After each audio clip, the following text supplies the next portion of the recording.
Today we are with celebrity guest Chris Gray.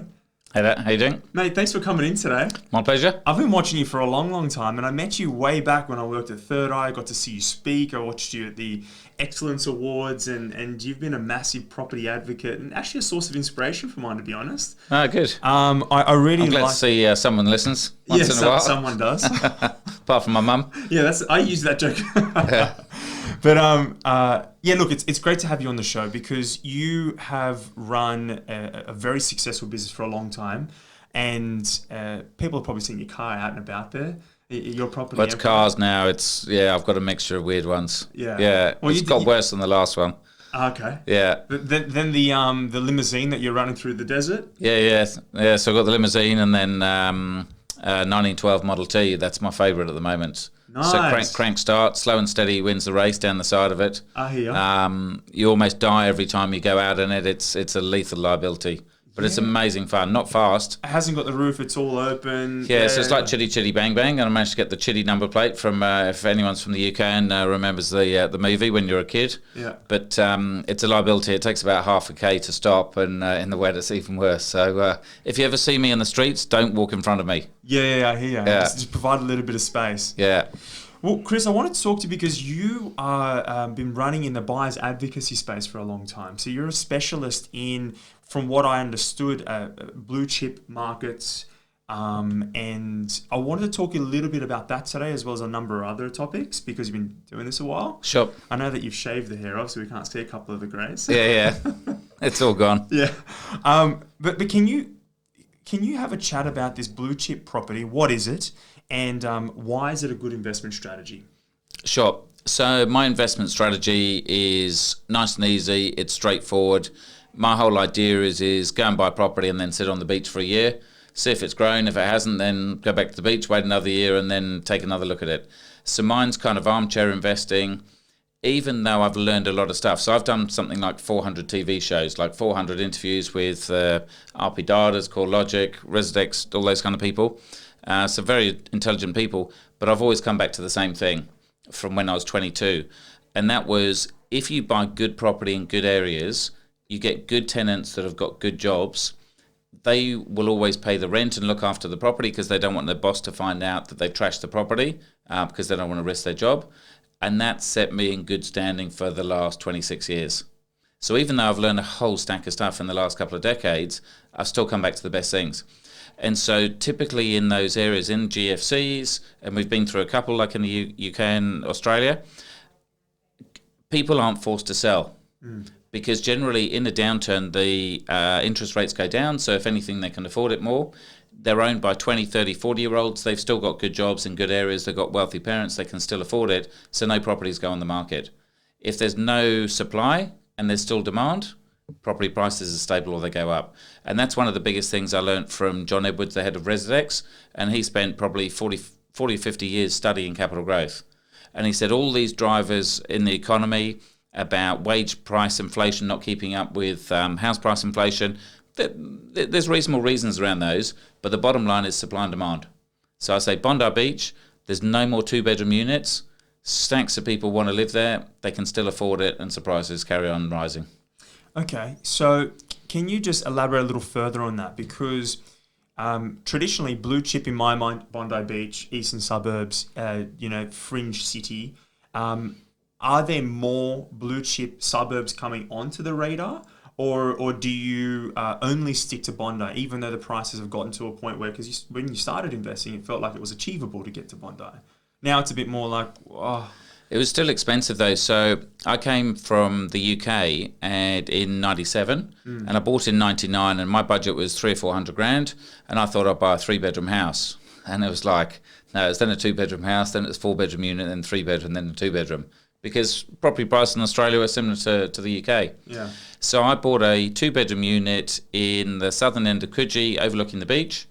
For 360,000 in 99 before the Olympics, and everyone said, you're mad, it's going to crash after the Olympics, 360 grand's a ridiculous amount of money to spend, it's going to crash. Now it's 1112. And so, sure, there are a lot of still good suburbs, but I've still typically kept to the same ones. So the really, really basic philosophy is avoid a CBD, because there's no limit of height. You can keep building more and more units with the skyscrapers, and most Aussies don't want to live in the CBD. So as soon as you go to that 5 to kind of 10 Ks or maybe 15 Ks from any CBD, then typically you have 3-story height limits. All of the properties are butt up next to each other, so there's no more space. And so generally you can't increase the supply. Sure, once in a while you can convert a house to a few townhouses or a few units, but generally you can't really increase it. Also, the demographic of people in those areas are young professionals, wealthy parents, professional jobs, big salaries in the city, no liabilities, so they've got massive disposable income. So even though you say like Bondi, $1 million is still a lot of money, which it is, especially if you go and speak in Adelaide or in Brisbane or something like that, people think you're mad. But so $1 million mortgage, 4% interest, 40 grand a year, $800 a week, 2 people, $400 each. They can afford it. And so the parents have got money to give them deposits. They can afford it. We always joke that, I hope you excuse the joke, that they'll only take Coke 3 nights a week if they can't afford it rather than 5 nights. Yeah, it's not the most politically correct thing, but it's true. Yeah. It is, maybe it's Coke or a spliff or whatever else. Yeah. But it's the thing is, young people have got cash and they haven't got cars necessarily. They haven't got big debts. And so they've got high disposable income. And whether you believe that's right or wrong from a political or economic perspective, I'm not debating that. That's a fact. People have got money. And so I'd rather invest in the areas where an increase in interest rates or an increase in unemployment doesn't change anything. Okay, so what you're saying there is you're picking markets that really are not dependent upon macroeconomic or macro potential, regulatory shifts or changes or whatever. It doesn't matter what happens in China or America because Bondi's Bondi. People love it. They can afford to pay for it, and it's not changing anytime soon. Exactly. So a lot of people say, you must read all the papers. And I say, look, I'm in the media, but I wouldn't listen to any of it. And it's the first thing. I've said it on Sky News. I say it all the time as a bit of a joke. But it's true. I read the Telegraph and I listen to Sunrise more to see what the average Aussie is being fed rather than picking up my news from it. And it doesn't really matter. I say, look at the market once a year, come back a year later and it's fine. Because things don't change in those suburbs. And so, the downside of those suburbs is it's a high price to get in. It's negative geared. The average Aussie can't afford it. But again, I'm not saying this is a strategy for the average Aussie. I'm saying if you've got money and you can afford to go for growth and buy around the median price. So we're not buying 50 million or 10 million in Point Piper. $1 million in Sydney is the median price. We're buying average price property. It's just for the rest of Australia is it's expensive. Interesting. So that means that has your blue chip areas expanded over time? No, so it's pretty much the same. So typically we go Eastern Beaches, so Maroubra to Bondi, within a K of the beach with parking. Lionel Shore, so Neutral Bay, Kirribilli, Cremorne, Banley, Queenscliff, Fairlight, so kind of a walk to the ferry. And I guess the Kirribilli and Neutral Bay hasn't quite got the height limit things, but you can't build that much, that high around there. And then say the inner west, so like the Leichhardt, Annandale, Balmain type things. And again, there's never any stock. And there's always been a demand. Rental vacancy, I don't care. Because I know for a decent apartment with a decent agent, well looked after with parking in a small block, it's zero. It's going to be rented. Yeah. And you've this is a contentious question in some ways, and it's going to hurt a lot of Aussies out in the market. But should you be paying off debt? Or should you be keeping it or increasing it? Sure. So one thing, we'll always have the disclaimer that there's no investment advice and the rest of it. Yeah. But also I believe there isn't one right rule. So just because I invest in blue chip property doesn't mean that you need to or the person next to you. I think that with all the speakers around property and probably a lot of the people that you've had on your show, 95% of our mentality is exactly the same in terms of buying properties, paying off debt, all that kind of stuff. And typically no investors pay off debt. But effectively what we invest in is slightly different. So like before you said you're more into the brand new, there's pros and cons of that. There's pros and cons to mine, so there's no one right strategy. I agree. Just like the same with debt. So I say generally pay interest only because say on a 500 grand loan, principal and interest, for the same repayment you could generally have 600 grand interest only. Now 600 grand property doubles to 1.2 million, 500 grand doubles to $1 million. In that same period, you're not going to have paid off 200 grand's worth of debt. So I think it's worth going interest only and using the same repayment to buy more property, which then goes up in value, assuming it goes up in value. But if it goes down or you can't sleep at night, fix your interest rates or pay P&I, do whatever you want. Because this is all the dollars and cents stuff. The big picture is buy a property, then buy 2, but buy 3, 4, 5, 6. Whether you're interest only, fixed, whether you're a CBA or NAB or the rest of it, it's all dollars and cents. Mm-hmm. And look, on your first property, it's important. And the compound effect of that is big. But the reality is buying more property, assuming you're buying in a rising market, will make you more money than all of those things put together. Agreed. And I think you're right. This is different investment or property philosophies. It depends on your risk appetite. Are you going to be able to sleep at night? How hard do you want to push? My girlfriend's a lot more risk averse than I am. So we have different ideas about how we should invest. And most couples do. And that's the way it is. And for a lot of people, it's easier to sit on the fence and do nothing than it is to take action. So whatever I've done in my life might not have been perfect. I might not have bought the best properties at the best price or whatever else. But the difference between me and most other people is I did it. And I did it, I think, 14 times. Mm. And so that's why I make a lot of money. That's why I don't work too hard, because I'm an action taker and I didn't listen to the hordes. I didn't listen to the media, didn't listen to my parents or anyone else. I just went and did it. And I've had the roller coaster. I've had times that I've got down to not a lot of money. As you can see, my haircut, I've gone through some stress in my life. Yeah. But I was willing to take that risk for the extra rewards. Not everyone's built like that. So you don't need to buy 14 properties. You can just buy 1 or buy 2 or 3. This is off topic, but I just want to ask you this question quickly. Would you say that there's a service to acting or to doing more or to not procrastinating? I mean, people that are geared towards action or doing something are more likely to make more mistakes because when I'm sitting down with first home buyers and I'm working with investors, it's their first property, they sit there and they want to analyze and read and know everything. And they think that you're going to read and get to this point where you know everything and you're not going to feel scared when you invest. No, you're always going to worry. You're never going to know everything. I don't know everything. No one knows everything. And a lot of the time, the people that know it all, like John Edwards from Residex, he was saying when he a few years from retirement, he's made everyone millions and tens of millions of dollars and he hasn't taken action himself. And look, he still bought some properties, and I think his later years he bought more property. But he was the one person that had all the information. And a classic thing we say in our business is our strategy is so simple, it's too simple for most clever people. So a lot of our clients are accountants, lawyers, doctors, wealthy people, super intelligent people, and they're always trying to overanalyze things. They're trying to beat us. They're trying to almost work against us at times. And we just say, go with the flow. And would you buy it, Chris? Well, yes. If it's in the right area, it ticks the boxes, it's on valuation, I buy it. I don't care about the market, I just get in. Mm. And I was just writing an article today, SQM Research, Louis Christopher has just come out with his boom and bust report. Great buy for anyone, $59.95. I don't get any money from that. He's predicting growth for next year. And he's saying that very soon we'll be beyond the 2017 peak. So literally people had a 2-year time frame to try and beat the market and get in and get out and bottom the market. No one got it. And so what's the point? I just buy when I've got the cash to buy, I've got the cash to hold on, and I just go with the wave. And whether I pay 2017 peak or 2018 base, whatever, it doesn't matter. So you're just saying it's time in the market, not timing. Yeah. So from my 360 from that Coogee property to the 1.2 or whatever it's worth now, who cares if it's gone up and down? Who cares if I overpaid for it at the time? Sure, I don't want to overpay, and I'll do everything to get independent valuations and checks to make sure I don't overpay. But even if I did 5 or 10%, in the grand scheme of things, it doesn't matter. It comes around. Okay, this is a question that I get asked pretty often, and I want to run it past you.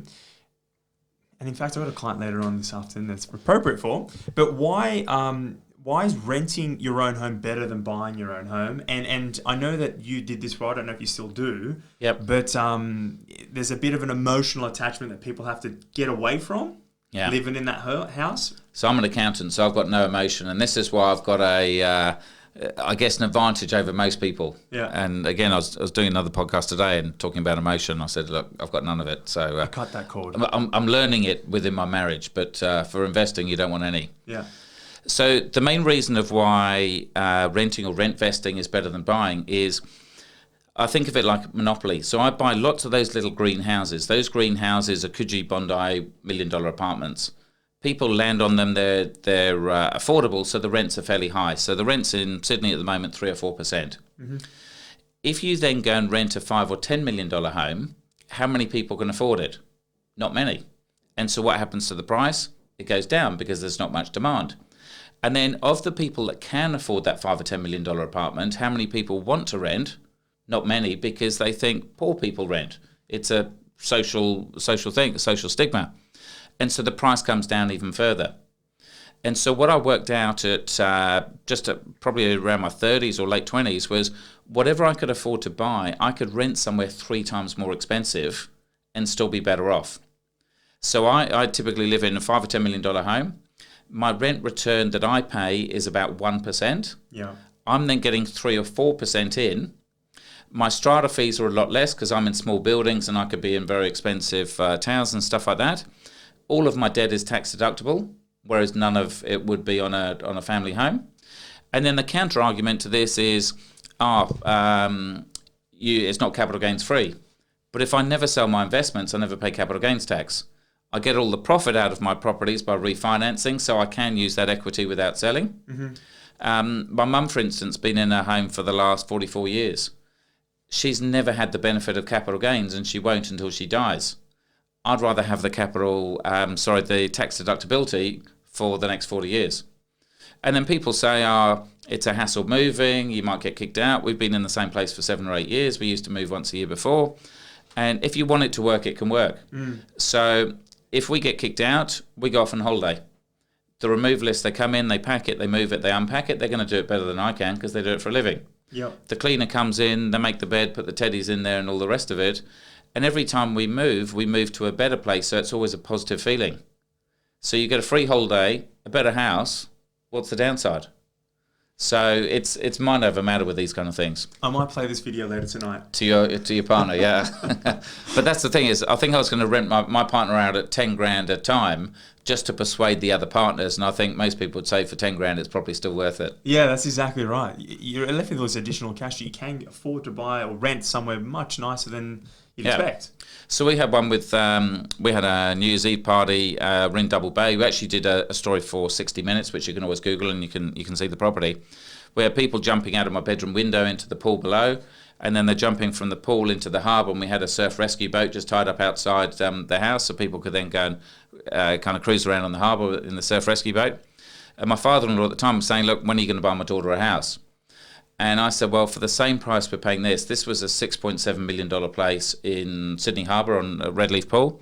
And I said, for the same money, I could get a really crappy 3-bedroom semi in Randwick with no view, no nothing. So what do you want your daughter to live in?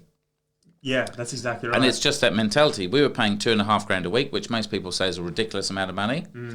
But effectively on that property at the time, interest rates were around 7%. They were paying 500 grand in interest, and I'm renting it for 125 a week. 125 grand a year. So I'm paying a quarter of the price, let alone the land tax and the bills and whatever else. And whatever other issues that come with it. So a lot of this stuff comes to... So my skill base is basically numbers, and it's not high finance or anything. Basic numbers. Work out what a expensive property is going to cost you to buy or to rent, and then do it with your smaller properties and work out the numbers for yourself. You can see the simple calculations, a little Excel spreadsheet, and you're away. Yeah, so it's not big numbers. It's just looking at the numbers and taking the emotion outside of it. Excellent. I really, really like that. I've got a couple more questions here. This is an age-old question. I'm sure that you've been asked 1,000 times. Houses versus units. Yep. So it all depends where you're buying. Yeah. So like I mentioned before about the $1 million being the average property price in Sydney, is I buy for the median price because it means the majority of the population can afford to buy it or to rent it, which means there's always a market. So in Sydney, the median price is roughly $1 million, so I buy a unit. I wouldn't buy a house, I'd buy a unit, because once you buy a house, it's a couple of $1 million, then the rent return isn't there, which is why it's better to rent best. Mm-hmm. If I was in Melbourne, it's a bit in between, so for their kind of 800 grand, it's more a townhouse or a villa. Anywhere else in Australia, I'll buy a house, because that's what people live in. So like if you're in Brisbane and you're doing more affordable investing at 500 or 600 grand, then the average person there lives in a house. And they're living 2 or 3 k's from the city or something like that, mm-hmm. versus having a unit in the middle of the city. So it's not to say that there's a right or wrong, But if you follow that simple rule, it's hard to go too far wrong. So just to clarify, you buy at the median house price, or give or take, price, say 10 or 20% of the median price for the area. and it's because where it sits in the bell curve, it's where there's the most amount of affordability. So the highest So liquidity. it's the bell curve. It's 100% of that. That's where the money is. 10 or 20%. It's going back to school mathematics. Was it pi? Yeah, Something like that. Yeah, it's a pretty picture. I glazed over. But it is. But it's that bell curve. Yeah. That's where the money is. Now, I want to get a little bit technical here because we've touched some fundamentals, which are really, really important. And these are age-old fundamentals we've gone through. But I want to just ask you about some of your techniques when you're buying property. I think that it's turned into a bit of a buyer's market. There's a lot of people that have come back in. And I cop some of these questions, so I'm lazily passing them on to you. That's okay. I want to talk about your process when you are buying property. What do you do? How do you go about it? Is it just realestate.com and domain? What kind of hints or techniques can you offer? Is it a spreadsheet? What do you do? How do you buy property? Sure. So we've bought the same thing for the last 20 or 30 years, and not a lot has really changed. So we're buying 1, 2 or 3 bedroom units, small block of 12 with parking within 500 metres or 1,000 k's to the centre of either the suburb or the beach or whatever else. So you want to be walking distance and have parking even with the Ubers these days. So that hasn't really changed at all. And ideally, so if you're in Sydney, you want to be north-facing, balcony, all that kind of stuff. And typically, we're generally going into older buildings because we think if it's been standing there for 40 or 50 years, it's still standing there now. Double bricks. The only thing is around the beaches and the harbour, you get the concrete cancer. So you've just got to manage that. That's part and parcel of it. So the way we do it, it's all about relationship with the agent. So in those good areas, everything goes to auction. And there's always someone that can afford to buy it, and they're willing to pay more than me. So we only want to buy based on a bank valuation. So even though we've done it for 20 years, we know the price of every 1, 2 and 3 bedroom around because that's all we buy. But we still get an independent valuation. I think we're the only firm in the whole country that would do it to guarantee we're paying the right price and we're not emotional with it. Now, in a rising market, that makes our job 10 times as hard. Because say a property is going for $1 million, it's very easy to show a client that doesn't know what they're doing, this one sold for $1,050,000 or 1.1, but you know in yourself that there were some advantages to it compared to the one, but the average customer wouldn't know. Yep. And we're saying, I want to guarantee every property that I buy for a client, because I'm not touching every single deal. I know every deal was a great deal for the clients because we got an independent valuation, which we can't alter. And it costs $660 to get that. We then get a building report for $440 and a strata report for $250. So they're paying $1,300 on top of our 2% fee. But I say, if you're spending $1 million, why wouldn't you spend $1,300 double checking that the professional you're using is doing the right thing by you? Absolutely. Because in the rising market before, a lot of the buyers agents were buying in a block of 500. They're buying with no parking. They're buying on a main street. They're buying with small bedrooms that weren't double bedrooms. And they're not going to find out for years that they've overpaid or they bought the wrong thing. This is a big problem later. Yeah. So that's the main thing. So we've got the due diligence that's black and white, that we almost can't make a mistake, give or take. So that gets you about 95 or 99% correct, I think. Mm-hmm. So then the thing is we need to persuade agents to sell it to us before it goes to auction. Because if I'm doing that due diligence and say it's worth $1 million on the bank file, if then some young guy or some girl has got daddy or granddaddy that wants to buy them a property and they want to bid up to 1.1, they'll bid up to 1.1. They don't care because they don't know intrinsically it's worth $1 million. And also if the guy before them or the girl has bid $1,095,000, they say, well, I only paid $5,000 more than someone else. That's the market price. Well, no, it's not if you've got two stupid people that have got no idea what they're buying, both bidding it up beyond whatever. Yeah, they're going up in $1,000 or $500 increments for 20 increments. But we've had deals where the agents begged us to buy us a property for $1 million before, and we say there's no way we're touching it. We just don't like it. For any price, we wouldn't buy it. And then he's got two muppets that he suddenly sold it for 1.1 because he's got two people that have got emotionally involved that have seen it for the smelling of the candles and the bread and all that kind of stuff. And that's what agents are paid for. They're professional sellers to get the best price for the vendor. So the agent's done the right thing. But you've just got two uneducated people that have made a mistake. Okay, so just to summarise, you go out, do your due diligence, which is the valuer, strata report, building report, Yeah. and you try and purchase it off market with the agent. Or in the first few days of the campaign, because say you've got a property, say that's worth $1 million, and you try and offer them even $1 million the day before they put it on the market, they want to see that, is there someone stupid that's going to pay over the odds? Mm-hmm. So sometimes we want them to put it on the market to show that on day one no one has made in a stupid offer, and then we're trying to say to them, look, you've already found your dream home, you want to move on, whatever else, you need $1 million to guarantee that you can go and do that. Here's $1 million now. Now you could go to auction and you might get $1,050,000, you might get 1.1, but you might get 995. And if that happens, you're going to lose your dream home. You bought your home for 250 anyway, you've made 750. Whether you make 750 or 800, does it really matter? Now in a booming market, we're trying to get 1 in 20. In a market like this, we're getting maybe 1 out of 2. So it depends on the market. Okay, so that's interesting then, because does it become an expensive exercise when you're shopping and you're having to do the due diligence every single time? So we've got the relationship with the agents that, say if you're Joe Public, he wants to get you in, he wants to get you committed, he'll get you paying for those reports. Not that most people would do the reports anyway. They might do a strata report and building and that's it. With us, because they know it's multiple deals and we might have done 50 or 100 with McGrath or something like that, we've got an existing relationship. They're not going to get us to do it just to get an extra person because they know we're not going to be at auction. And so they're not going to burn that relationship. Or if they are, they're pretty stupid because they're then missing out on 10 or 15 future deals. And so it's really up to us and our questioning our relationship to say, look, if you know your vendor's going to go to auction and they want a 1.1, let's not waste anyone's time because you know we're not going to bid that. So let's just move on. But if they've got someone that they can pitch to them to say, look, we do think you might get 1.1 at auction, but if you want the guarantee, and some people want it. And so the classic thing is selling a second-hand car. Everyone knows you don't get the best price when you trade it in with the main dealer. But why does everyone do it? They just don't want the grief. Convenience. It's a bird in the hand. Just get it done. Yeah, exactly. And when you're dealing with $1 million, that's someone's retirement, someone's lifeline. It's the same thing.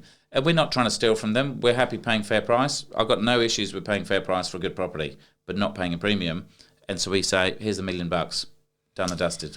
So how do you handle agents? How do you talk to them? What kind of questions are you asking them? What's the kind of relationship that you're trying to have if you're a purchaser and you So for most people, it'll cost them about 10 kilos. And that's in lunches, dinners, drinks over the years. We're just spending time with them. We're getting friends with them. A lot of it's one of my colleagues that does the main buying. He's been in the eastern suburbs since he was 0. And so it's long, decade-long or multiple decade relationships. And so this is the thing is, can Joe Public do it themselves? Yes, they can, but you're not going to build that relationship overnight. And it takes time. So a lot of people would say, so as a buyer's agents, we charge 2%, so say 20 grand on $1 million property. Most people say, no, parents' mentality, I'll save that, I could do it myself. Sure, but you might pay $1,050,000 or 1.1 and then you paid 2 to 5 times the fee. And so can you do that? If you're only buying a property every 3 or 5 years, it's not worth you investing that amount of time for that relationship when someone else has already got that relationship, because it will take you years and years to develop it, and by then the market's moved anyway. So yeah, Joe Public can do it, but it's very, very hard. Just like if we went to school together, we've been mates for 20 or 30 years, versus someone else walks in to try and do a deal with you, whether you're buying or selling, you're always going to do a different deal with someone that you've known for 20 or 30 years. Okay. Or is doing 50 deals a year with you. So, and let me ask this maybe another way. For Joe, average person, me, that's out there just hunting and having a chat to an agent, is there, or if you were looking in another market, what kind of questions would you want to be asking an agent? Or what kind of probing things are you trying to get out of the agent that helps you with your buying decision, or to make it advantageous for you to try and offer the right value, or, Yeah.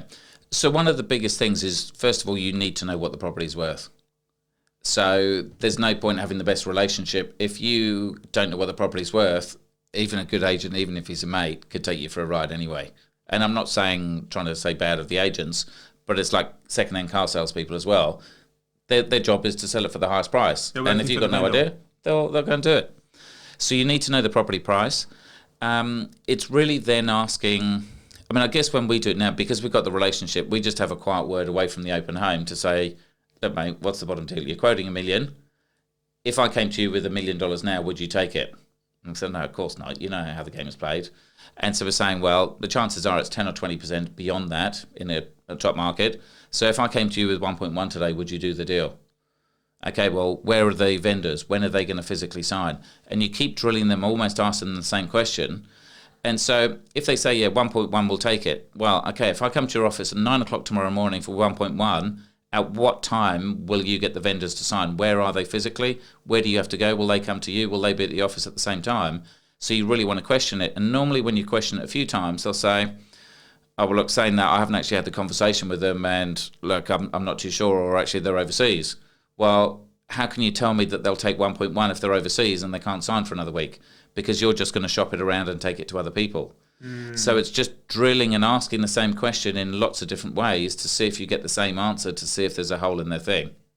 So you're pressing the agent. So you got to go in focused, knowing what value you're willing to pay, and more what it's worth, really. And push to get that price. You're trying to press the agent to make sure you have the conversation to accelerate the deal in favor of you, rather than sitting, hanging out, deliberating, shopping the deal. Yeah, because if they're going to shop the deal, a good agent with us now, they'll just say, look, it's not worth your time. I've got 15 contracts out. There's so much demand. There's no way I can persuade the owner to take your deal, because they're going to say, what about the other 15? I'm going to have to go and ring them. And they've got legal obligations at times as well. And so we're just kind of pushing and to really just find out, have they got the power to make that decision? Will the deal actually get through, and how quickly it will happen? Otherwise, we just won't invest in those reports. So if the agent's kind of wishy-washy and he won't give us an exact number, we'll say, look, we're paying $1,300 for reports. We can't do that with a price guide over $1 million. Because if our client's got a set price range, or if we think the property's only worth a certain amount, then we're not going to go ahead. And so a lot of the time the agents are saying, well, what's your budget? And a lot of our clients haven't got a budget. Like some have bought tens and tens of millions of dollars worth of property. So it's got nothing to do with how much money our client's got. We're only going to pay what the valuation says. And if they say, come on, mate, you won't get paid, just get the deal done. No, because we've got an honest loyalty to our clients that we know if we look after them and they pay valuation price, next year the market moves, they can pull equity out and they keep repeating. So I think our average client's got 4 properties or something. And so we want that repeat business, but in some salespeople's minds, they just want to do deals, and they can't understand why we wouldn't do a deal at another 50 grand if our client's wealthy enough.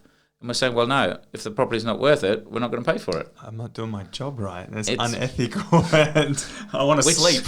Which sounds a stupid thing, but that's what we do. And that's why I sleep, because I know every single property, and we've bought hundreds and hundreds and hundreds, every single one was done on evaluation. And first and foremost, I want to say thank you very much for your time. We've gone a little over, and I'm really appreciating all the fundamentals that you've touched on and being so open and candid with My pleasure. Your answers. If you're prepared to talk about it, are you happy to chat about some of the things you're working on today, or what, just a little bit of a reach out to our audience and viewers and what they're doing and what they can see and how they can reach out to you?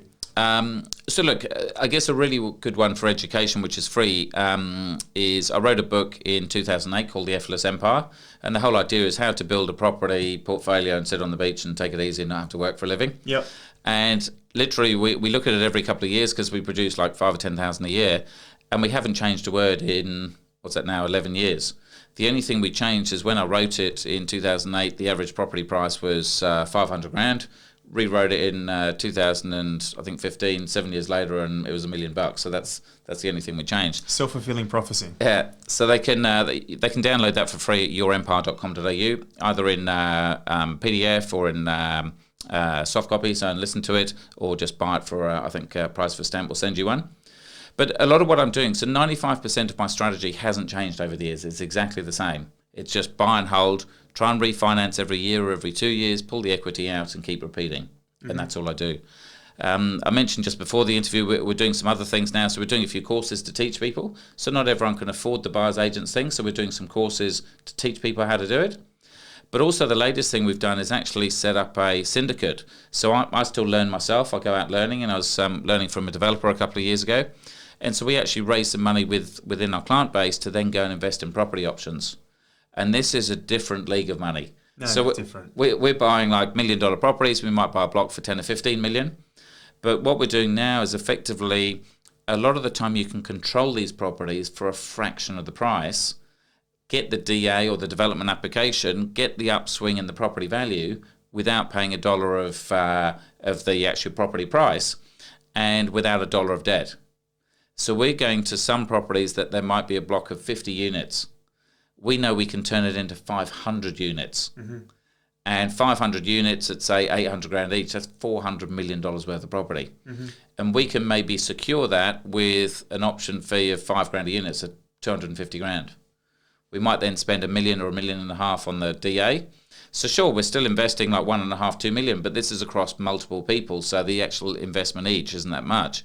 But if you can suddenly get an upswing from 50 units going up to 400 or 500, the upswing is unbelievable. This is a very lucrative part of the market. It's an advanced strategy. You definitely be working with professionals. It's not something you just walk in willy-nilly, because being able to control the property and have time to engineer value through paperwork. And be up to reliant on the government and stuff like that. So a lot of the clients that got into this, they're only investing 50 grand each. Mm-hmm. And we said, look, really, you've got to have made $1 million with us before. Is that a sophisticated investor? Or? So we didn't say they had to be sophisticated, but that's more the kind of person we're after. So some of them wanted their kids to come in because they had 50 grand deposit. And then they said, look, 50 grand's not enough to do anything, which I agreed. But I'm saying, if we've made you $1 million or you've got a few $1 million worth of property, you can afford to lose 50. Yeah. If a kid has only got 50, he can't start again. So no kids. Yeah. And it really was, the thought is, just like you might put 5-10 grand investments into some .coms and you might get 1 in 5 or 1 in 10, this was a similar thing. Obviously, it's more sophisticated. It's very much a definite plan. The spreadsheets we deal with are just mega, like there's so much detail in there. So we're very much making a calculated decision, but overnight, then the government could go and change the rules and then suddenly all your money's down the pan. Mm-hmm. So definitely a different kind of strategy. But again, my strategy hasn't changed. 95% of your money in safe blue chip, safe assets and cash. And the rest of it, have a bit of a play. Yeah, that's exactly right. Well, you can double down and spend a little of your profits and some things that'll rocket off into the stratosphere. But you've definitely got to write off the money. So we said to all our clients, write the money off, forget about it. And if I ring you in 3 or 4 years' time and I've got some cash, then be happy. And then we'll go again. Yeah. Chris, thank you very much. My pleasure. Thanks for having me on. Catch you later.